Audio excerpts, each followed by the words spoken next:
All right. Looks like we are live according to YouTube, um, according to Streamlabs.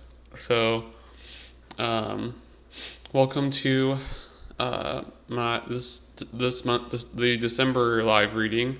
My name is Lucas Flint. I am a superhero author. I've written the Superhero's Son, Capes Online, Minimum Wage Sidekick, Legacy Superhero, VR Hero, and a whole bunch of other superhero books and series. Too many to count, honestly. so, um, in every month I like to do a live reading on YouTube where I'll read the first chapter of a book. Sometimes it's a new book, sometimes it's an old book. And for this month's live reading, I am doing a reading of my newest release and my final release of 2021, VR Hero number 5 Future. VR Hero number 5 Future is the fifth and final book in the VR Hero Superhero LitRPG series. It's the epic finale to the VR Hero series. And why is it zooming out like that? And um, and so it basically wraps up the series. It follows Busker, Byrne, and the Digitals' final battle with the High Elder Digitus and the Digitus cult itself. And basically, wraps up everything. Questions are answered. Battles are had, mysteries are solved, so it's definitely worth reading if you have already read the first 4 books and want to see where the story goes and how it ends. So and I would be and I also like to add real quick that this book is available as an ebook on Amazon, and it's also on Kindle Unlimited, so if you have a Kindle Unlimited membership, you can get it. And there's also a paperback and hardcover edition as well. But also starting until Saturday or Sunday, December 5th, the entire series, the previous 4 books are on sale, the ebook versions. So the first book is free. The second book is 99 cents. The third book is $1.99, and the fourth book is $2.99. So all those books are normally $4.99. So you're saving quite a bit of money. So if you haven't actually read this series yet, this is an awesome time to start, and they also could make great Christmas presents for people. If you have any superhero RPG readers in your life who you think would enjoy this series, now's a good time to get the whole series, at least an ebook. Although you can get the paperbacks and hardcovers too, just they're just not on sale. They're quite a bit pricier. Also, I'll be in addition to doing a reading of the first chapter of this book, I will be making some special announcements about what's coming up next year for me and my books and this YouTube channel and what to expect. So you want to stick around for that if you're watching this live. Or even if you're watching this recording, you'll want to stick around for that too. So, so I guess for those who might be new to this, I just read the first chapter and then make whatever comments I have on it or share my thoughts or commentary. And then if anyone's posted in the chat or commented or something, I'm taking questions. So if you have any questions or anything, just feel free to post them in the chat, and I'll try to get to them at the end of the video. Let me get some water real quick.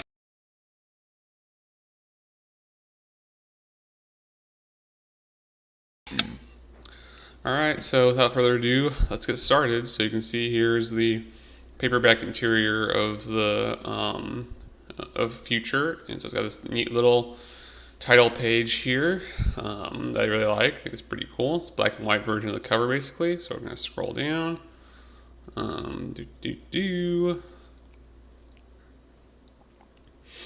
All right. Chapter 1. Chapter 1.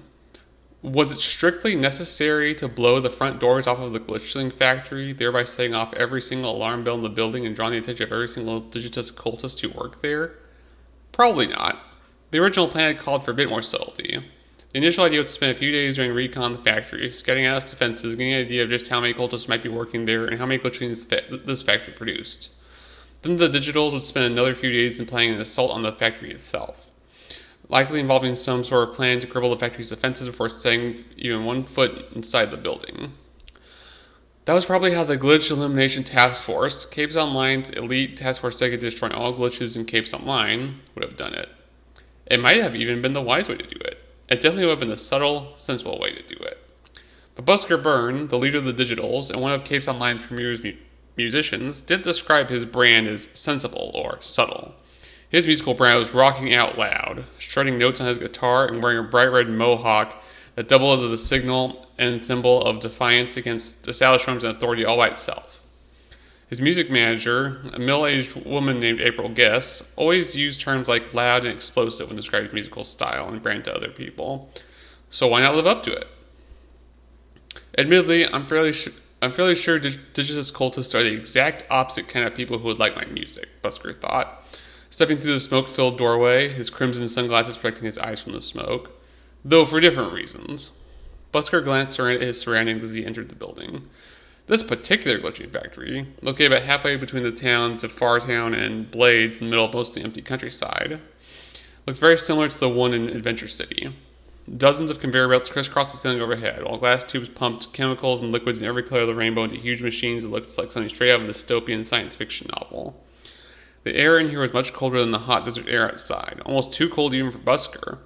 His nose picked up the familiar scent of bleach, ammonia, and various other chemicals he'd come to expect to find in a glitching factory, as well as the faint but the undeniable stench of old blood, which permeated the air so thickly that he could practically taste it. Oddly, however, Busker saw no actual hooded Digitus cultists. He did see the machines active overhead, with what looked like strange egg sac-like bags of glowing energy sitting atop the conveyor belts. A brief scan showed him that the sacks were glitchling eggs, which puzzled him because he hadn't realized that glitchlings were hatched rather than born. A harsh hacking cough to his right made Busker look down. A hooded, ghostly figure hovered in the air beside him, a sharp-looking scythe gripped tightly in her bony hands. Her blue eyes looked more watery than usual inside her hood as she waved her free hand in front of her face. "Next time, warn me when you're going to make something go boom, okay?" said the hooded ghost, her feminine voice tinged with annoyance. "You know how smoke irritates my allergies." Busker held up his hands apologetically. "Sorry, Spiritus, I just wanted to make an entrance." Spiritus, Busker's sidekick and most trusted friend and ally, grunted and looked at the empty factory. "For who? The glitchling eggs? Because I don't see anyone else here other than..." Spiritus was interrupted by the sound of boots scuffing against the smooth concrete floor and the swishing of robes. Buster caught glimpses of movement among the twisted branches of machinery and technology around them. Figures looked even more ghost-like than Spiritus, moving with quick but precise footsteps. "Looks like we're not as alone as we thought," Busker muttered to Spiritus. Stepping forward, Busker raised a hand over his head and shouted, "Hey, Kool-Aid drinkers! I know you're in there. Come out, wherever you are. Or are you afraid of a single player and his trusty sidekick?" Busker's voice echoed loudly off the walls of the magnifying glass of the factory, magnifying it by tenfold. Busker was actually taken surprised by how loudly his voice echoed. This factory looked a lot smaller than the last couple of glitching factories they had reduced to rubble over the last month and a half. Yet it sounded even bigger than the last few. Maybe the rumors about them making big glitchlings here are true after all, Busker thought. Hooded figures in midnight black robes emerged from the shadows. With their identical outfits and name tags, the Digitus cultists were almost impossible to distinguish from one another. The only thing the hoods and robes didn't hide was their height. An unusually tall and thin Digitus cultist climbed down from one of the conveyor belts above, while one that was barely 5 foot stepped out from behind an entire row of strange, multicolored chemicals. Even so, the rest of the cultists were close enough in height that they looked like clones. For some reason, seeing the identical hooded faces and bodies of the Digitus cultists sent a shiver down Busker's spine. Maybe it was because it was a reminder that Busker had once been one of them, even if he had never worn those robes. Or maybe it's because seeing so many people wearing the exact same outfit meant to destroy their individuality and make them cogs in the machine that was the cult of Digitus, contrasted so sharply with his own individualistic ethos that it hurt. Either way, Busker didn't show weakness or fear, even as the Digitus cultists quickly outnumbered him in Spiritus. He estimated there were about 24 or so Digitus cultists, which again surprised him. Glitching factories were not known for needing extensive crews of workers. Due to how automated the entire glitching production sequence was, a good glitching factory could get by on less than a dozen, if even that much, cultists at any one time. Yeah, we definitely ran into a big operation here, Busker thought. That'll make it even more fun to destroy.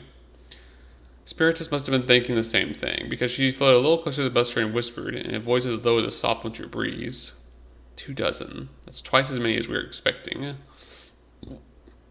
I know, said Busker, but keep your cool, Spiritus. Remember the plan. Everything will be fine. Spiritus eyed Busker skeptically, but nodded. Alright, but I'm still not quite sure how blowing the doors off of the entrance is supposed to take them by surprise. Busker rolled his eyes. You'll see. Just try to look natural and... Busker, burn! A loud, commanding masculine voice boomed throughout the factory. The traitor himself! From out of the shadows, directly before Busker, stepped a large, bulky Digitus cultist who towered above most of the others. He quickly pulled his hood down, revealing an all too familiar, rock-like face with red eyes that glared at Busker as if trying to kill him with bad looks alone. The other Digitus cultists quickly parted to let the giant through, their body language suggesting that the giant was their boss. Nor did the giant stop until he was standing in the middle of the floor at 20 feet away from Busker, his massive hands curled into boulder-like fists that reminded Busker of wrecking balls. Busker flashed the giant a mocking smile. Hey, Choker, long time no see, buddy. The giant Digitus cultist, whose name tag read Digitus Cultist Choker, cracked his thick knuckles. Buddies don't collapse ceilings on top of their friends. Busker shrugged. They don't try to choke each other to death either. Maybe we can put that behind us and start again. Choker snarled. I would never give a traitor like you the time of day, much less seek to make amends. Unless, perhaps, you repent of your utter blasphemy and heresy and come back to Digitus. Busker tilted his head to the side. Weird. I didn't realize that Digitus was all about forgiveness now. I thought you guys were all about putting heretics like me to death. Whether you would be accepted back into Digitus is dependent on the High Elder's judgment, said Choker, barely hiding the rage and disgust in his voice. He pointed a log-like finger at Busker. I only bring up the subject of repentance on the off chance that you might feel some regret for betraying your brothers and sisters in the cult. Looks like you bet wrong, dude, said Busker, because I don't feel any regret for leaving you creepy cultists behind at all. Choker shook his head. I can't say I'm surprised. Your rebellious nature condemns you, which is why I will take pleasure in finishing what I started in your base. Choker cracked his knuckles as he said that, while his fellow Digitus cultists raised their hands or drew weapons from the folds of their robes, clearly ready for a fight. Busker still chose not to show any fear or weakness. He had to admit that seeing Choker here had surprised him, but Busker had always been a good improviser, so he said, At least my base actually looks like a home now. This glitching factory is kind of depressing. Aesthetics are irrelevant, traitor, said Choker. A factory is meant to be a place where things are manufactured. That includes glitchlings, which this factory produces much of under my watchful eye. Yeah, I was curious about that, said Busker.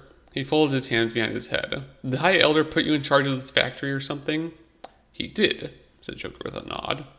Decreasing numbers of brothers and sisters among our ranks have forced the High Elder to make some important but necessary organizational changes to ensure the continued survival of Digitus, such as promoting me to the inner circle and making me manager of this factory. It is a title I hold with honor and prestige. Busker cracked his neck. I get it. Digitus is still bleeding out members like there's no tomorrow, so the old man is desperate enough to put a big lug like you in charge of one of Digitus's most important glitching production facilities. Choker's eyes burned with hot fire. Silence, heretic. You understand nothing about Digitus since you have left it. If you knew what the High Elder was planning, then you wouldn't be smirking. Busker folded his arms across his chest. Given how I've come out on top of every confrontation with you guys so far, I can't say my smugness is unwarranted. A soft, deadly smile appeared on Choker's lips. If you were wise, you would run now. Very, very, very far away. Busker raised an eyebrow. Normally, Busker could dismiss that as Choker's typical blind devotion to Digitus and the High Elder speaking. Yet something in Choker's words, his smile, his tone, told Busker that perhaps Choker wasn't just speaking from a place of mindless loyalty to his cult, but factually, as if warning Busker of something that was coming that even he could not deal with. Busker shook his head. I don't have time for mind games, dude. I came here to raise this entire factory to the ground. So either move out of the way, or fight. Choker laughed mockingly, while the other Digitus cultists chuckled, giggled, or laughed along with him. Then Choker clapped his hands and said, I am aware, from speaking with my brother and sister cultists, that you have grown stronger over the last several months. But you are still at number 10 to 1 here, traitor, if not even more so. Let's just say that your odds of destroying this factory by yourself are barely higher than 0. Busker shrugged. Weird. I never said I came alone. Even as Busker said that, a huge shadow suddenly appeared in the doorway behind him, falling over Busker like a blanket. The shadow fell over Choker and the other Digitus cultists, who all looked up at the giant, shadowy form standing above Busker. Busker also looked over his shoulder at it, even though he really didn't need to. A massive, grim Reaper-like figure stood in the doorway behind Busker, looking a bit like a giant version of Spiritus, only far scarier. Ghostly green eyes peered out of a ragged hood, while 2 bony hands emerged from the ragged sleeves of the giant's cloak to tightly grip a scythe as tall as a tree. The temperature in the factory seemed to fall another 5 or 10 degrees in an instant, even making Busker shiver, the scent of death now entering his nostrils. What in Paradox's name is that? Said Choker, his face much paler than it had been just a few seconds ago. Busker shot Choker a grin. That is my little friend. But you can call him Shadow Reaper, and he doesn't play nice with idiots like you. So, there you go. There you have it. That's the end of chapter 1, I believe. Yes. So, that was, let me get a water break real quick.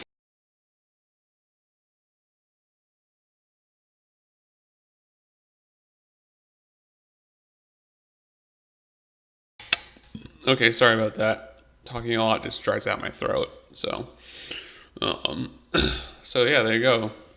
That was the first chapter of VR Hero number 5 Future. It came out yesterday, and it's now available on Amazon, Kindle Unlimited, and it's in paperback and hardcover. So, go grab it if you want.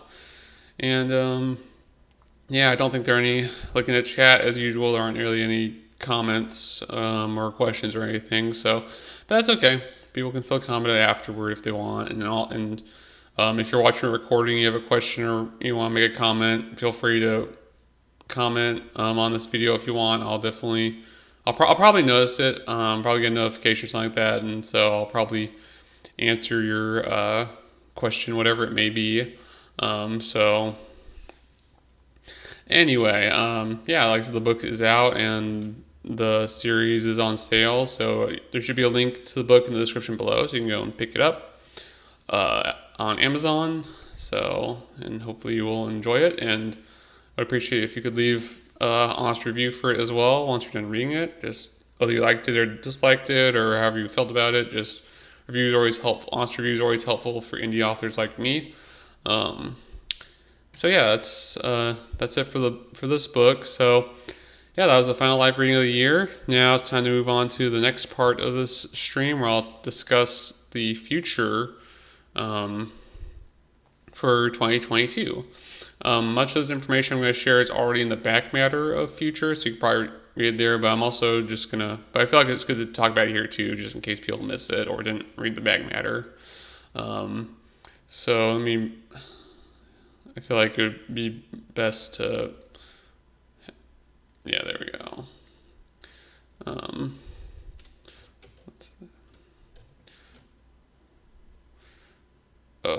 Okay. So, all right. So for next year, I have technically 3 new series coming out. So there's going to be in February, there's the Heroes of the Multiverse coming out, which will be my 3rd crossover trilogy, like Dimension Heroes, and Tournament of Heroes. I can confirm that Heroes of the Multiverse number 1, or the Heroes of the Multiverse It's going to be a trilogy like the other two crossovers. And book 1 is coming out in February, book 2 in April, and book 3 in June of next year. So that'll be for the first 3 months of the year or 6 months of the year. And Heroes of the Multiverse will be will feature. I can't confirm that the heroes who will be in the series will be Ashley Jason from the Ashley Jason series, Busker Byrne from VR Hero, Dragon Prince, aka Barrett Marcus, who's Ashley's boyfriend, Beams from Minimum Wage Sidekick and Capes and Masks, Trickshot from the Legacy Superhero, and Dr. Mind from my Fake Hero Kindle Vella serial. Of course, those are just the heroes. I'm also bringing back a bunch of old villains and other characters. So I think it'll be fun. I'm not going to reveal all the characters just yet because I want it to be a little bit of a surprise because I think y'all will be pleased with some of the decisions I've made.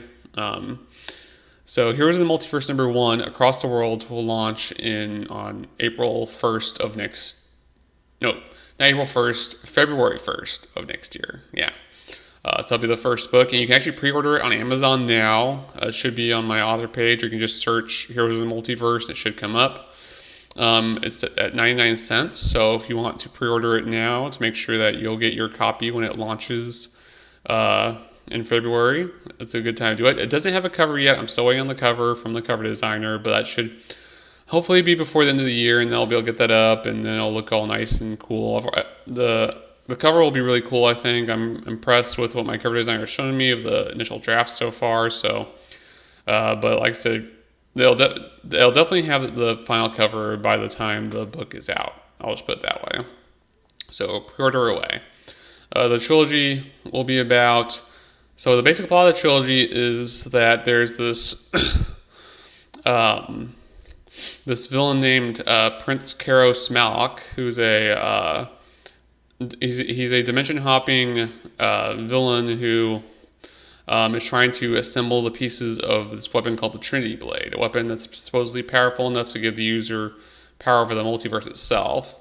And he's opposed by his twin brother, Prince Tohas Malak, who is trying to stop him, and they both end up recruiting their own little teams of multiverse heroes and villains to look for the pieces of the Trinity Blade and also to fight the other.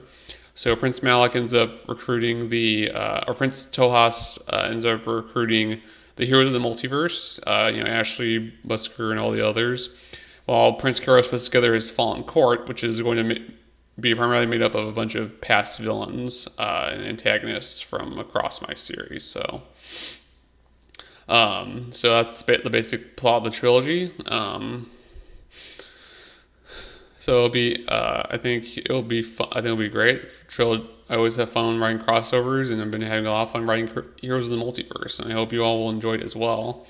When Heroes of the Multiverse #1 Across the Worlds comes out in February, because there's going to be a lot of dimension hopping, visiting the alternate universes and stuff, and so it's really cool.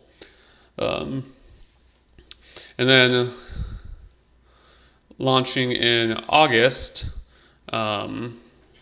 I hope I have that right. Yeah, I think.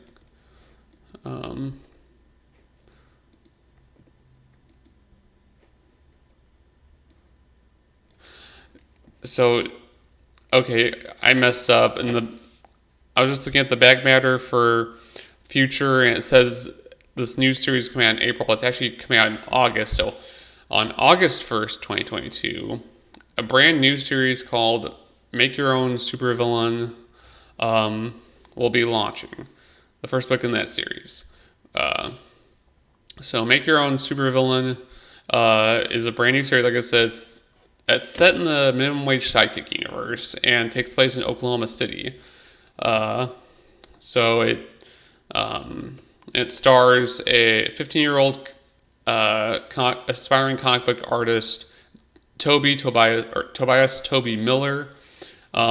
He's a young Choctaw teenager and loner who thinks that, superheroes are, or at least normal superheroes are kind of cheesy and lame, and he thinks anti-heroes and supervillains are the coolest, so he's always drawing them in his notebooks, and he thinks especially that the Oklahoma City's local superhero, Captain Cowboy, is kind of lame.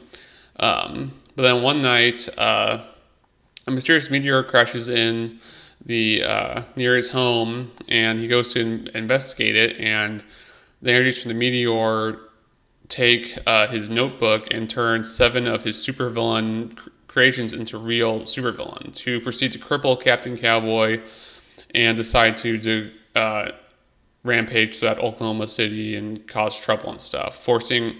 But the meteor also turned Toby into the superhero Wildfire, giving him fire-based powers and stuff like that.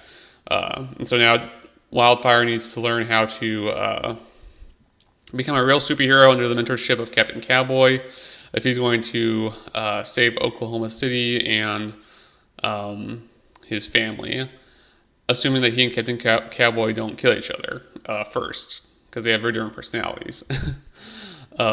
So that's coming out. So I'm really excited about this series. I've been doing a lot of research and prep for it, and it's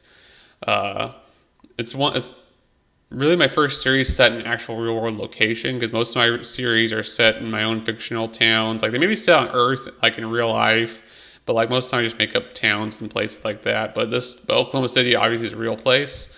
I've been inspired by the city since I moved here, and now I want to write a series in it. So we may see other characters from my books and stuff cameo or make appearances in the series at some point. Like I said, it takes place in the minimum wage psychic universe, so that's the same place where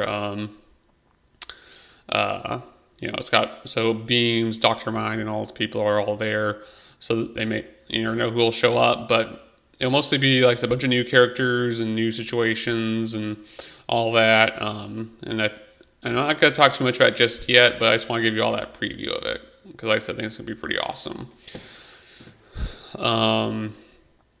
And also next year I'm not sure when this is going to come out, probably not until later in the year, but I'm thinking that I'll be launching a new LitRPG superhero serial called Villains Online, which will take place in the Capes Online universe. It'll take place after VR Hero, and whereas both Capes Online and VR Hero gave us glimpses of, what it's like to be a hero player, Villains Online will show us what Capes Online looks at like from the villain's point of view. Yes, I see Clarissa posted OKC. Yeah, OKC. But anyways, it's a little... So I don't want to spoil anything too much about this yet, but I will bring it to Kindle Vella as a serial, because I think that's probably the best way to do it, the series, but it'll also come out as a normal book at some point. But like I said, it's not going to be till later, and I don't want to talk about that too much yet. I just want to let y'all know that Villains Online will be coming out sometime next year. Let's see.